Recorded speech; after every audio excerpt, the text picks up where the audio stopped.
FM Tamil நேயர்களுக்கு வணக்கம். ஒரு காலத்தில் ஒரு காக்கை தனது வாழ்க்கையில் மிகவும் மகிழ்ச்சி அடையாமல் இருந்தது. ஒரு நாள் மரத்தின் கிளையின் மீது அமர்ந்து அந்த காக்கை அழ ஆரம்பித்தது.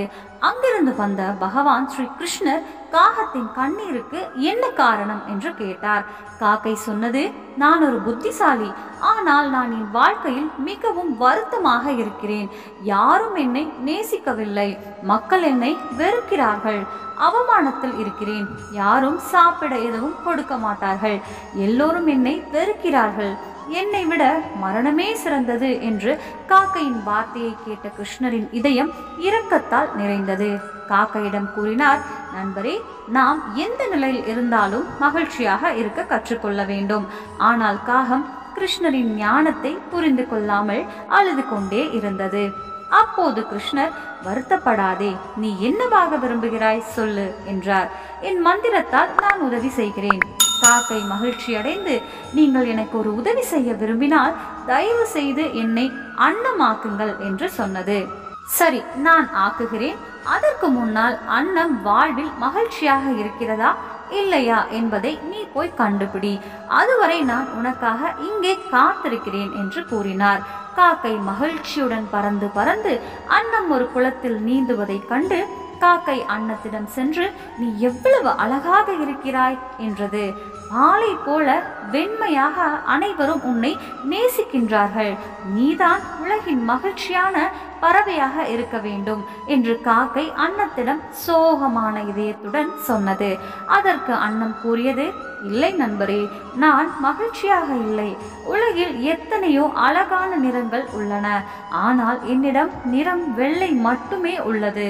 ஒன்றுமில்லாத வண்ணம் எனக்கு பிடிக்கவில்லை. வண்ணக்கிளிதான் உலகின் மகிழ்ச்சியான பறவையாக இருக்க வேண்டும் என்று நான் நினைக்கிறேன். கிளி மிகவும் வண்ணமயமாக இருக்கிறது. இதை கேட்ட காகம் அங்கிருந்து பறந்து சென்று கிளியை அடைந்தது. கிளியை பார்த்து, கிளி, நீங்கள் மிகவும் வண்ணமயமாகவும் அழகாகவும் இருக்கிறீர்கள் என்று காகத்திடம் கிளி சோகமான இதயத்துடன் சொன்னது. இல்லை நண்பரே, மக்கள் கிளிகளை கூண்டில் அடைப்பதை பார்த்து நான் மகிழ்ச்சி அடையவில்லை. யாராவது என்னை பிடித்து கூண்டில் அடைத்து விடுவார்கள் என்று நான் எப்போதும் பயப்படுகிறேன். எனக்கு தெரிந்து மயில்தான் மகிழ்ச்சியான பறவை என்று நினைக்கிறேன். இந்த உலகத்தில் என்னை விட மிகவும் வண்ணமயமானது. இதை கேட்ட காகம் நீண்ட நேரம் மயிலை தேடி பறந்தது. கடைசியில் மிருக காட்சி சாலையில் கூண்டில் இருந்த மயிலை பார்த்தது. மயிலை பார்க்க நூற்றுக்கணக்கான மக்கள் கூடியிருப்பதை கண்டது. மக்கள் மிருக காட்சி சாலை விட்டு வெளியேறிய பிறகு மயிலை அணுகி, அன்பே மயிலே, நீ மிகவும் அழகாக இருக்கிறாய் என்று சொன்னது. ஒவ்வொரு நாளும் ஆயிரக்கணக்கான மக்கள் உன்னை பார்க்கவும் ரசிக்கவும் வருகிறார்கள். மக்கள் என்னை பார்த்தால் உடனடியாக என்னை விரட்டுகிறார்கள். நீ இந்த கிரகத்தின் மகிழ்ச்சியான பறவையாக இருக்க வேண்டும் என்று நான் நினைக்கிறேன். மயில் சோகமாக பதிலளித்தது, நான் இந்த கிரகத்தில் மிகவும் அழகான மற்றும் மகிழ்ச்சியான பறவை என்று நான் எப்போதும் நினைத்தேன். ஆனால் என் அழகின் காரணமாக நான் இந்த மிருக காட்சி சாலையில் சிக்கியிருக்கிறேன். அலங்கார பொருட்களை உருவாக்க மக்கள் என் வண்ணமயமான இறகுகளை பறிக்கும் போது என்னை மிகவும் காயப்படுத்தியது.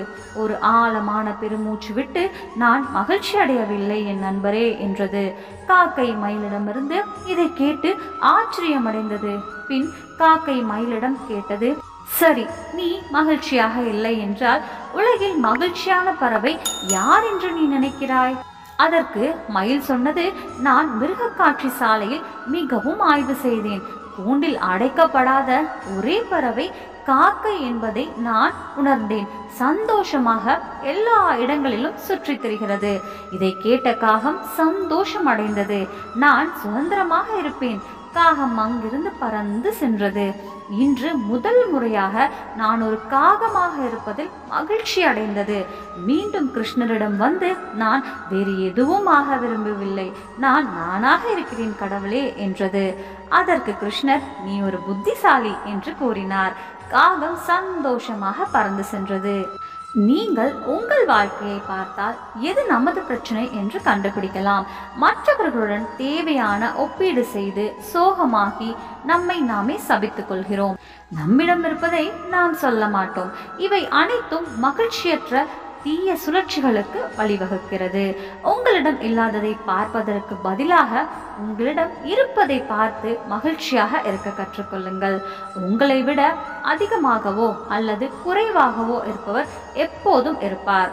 மற்றவர்களுடன் உங்களை ஒப்பிட்டு பார்த்தால் நீங்கள் ஒருபோதும் மகிழ்ச்சியாக இருக்க முடியாது. தன்னிடம் இருப்பதில் திருப்தி அடைபவர் உலகில் மகிழ்ச்சியான நபர் என்று பகவான் ஸ்ரீ கிருஷ்ணர் கூறுகிறார். பார்த்ததற்கு நன்றி. எப்போதும் சிரித்துக் கொண்டே இருங்கள். சுபம். நம்ம சேனல்ல பிடிச்சிருச்சுன்னா லைக் பண்ணுங்க, ஷேர் பண்ணுங்க, சப்ஸ்கிரைப் பண்ணுங்க. நன்றி.